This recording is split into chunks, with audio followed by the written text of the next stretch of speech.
Hey, as we start our time together off this week, I want us to think really, really hard around these two words: disciplined habits. Disciplined habits. This week, I'm going to encourage everyone watching this, stop chasing things and start creating better habits. We're going to unpack this together in our short time we spend around habits. Again, this is my belief on this. Most salespeople out there, I don't believe they have a knowledge problem. What I do believe they have is a consistency problem. And here's where I'm going with this. Many of you probably have read the book Atomic Habits by James Clear. Great book. There's a point that he makes in Atomic Habits that I just want to bring to the surface because it really points out why habits are so important. To quote from James Clear inside Atomic Habits, the habits that change your life rarely feel significant in the moment. Isn't that interesting? The habits that change your life rarely feel significant in the moment. Let's apply this to sales for a moment. One prospecting call is not going to change your quarter. One follow-up won't close the deal. One meaningful client conversation won't transform your career. And 1 hour of preparation is not going to make you a top performer.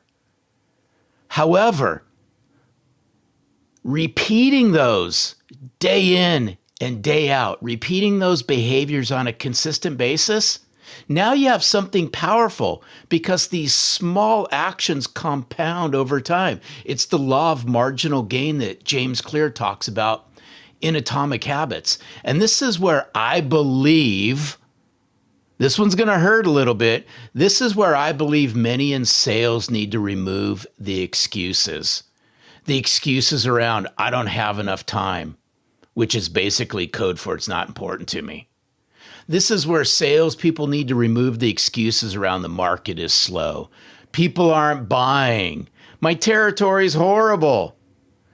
Folks, you may not control those things, but you can control how you show up.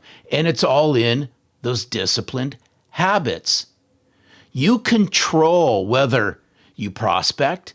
You control whether you prepare. You control whether you follow up with meaningful value. You control whether you practice and how well you build authentic relationships and how well you keep commitments to yourself. You control all of this. And that's why here at Selling from the Heart, our philosophy is just really, really simple. Just give a rip about yourself. Just simply give a rip about yourself. Stop waiting for the big breakthrough to happen, the next hack, and stop negotiating with the non-negotiables of your sales profession. The non-negotiables are non-negotiable. I don't care what your tenure is in sales. They're non-negotiable. This week, I want everyone watching this, start small. Just start small with just like the little things.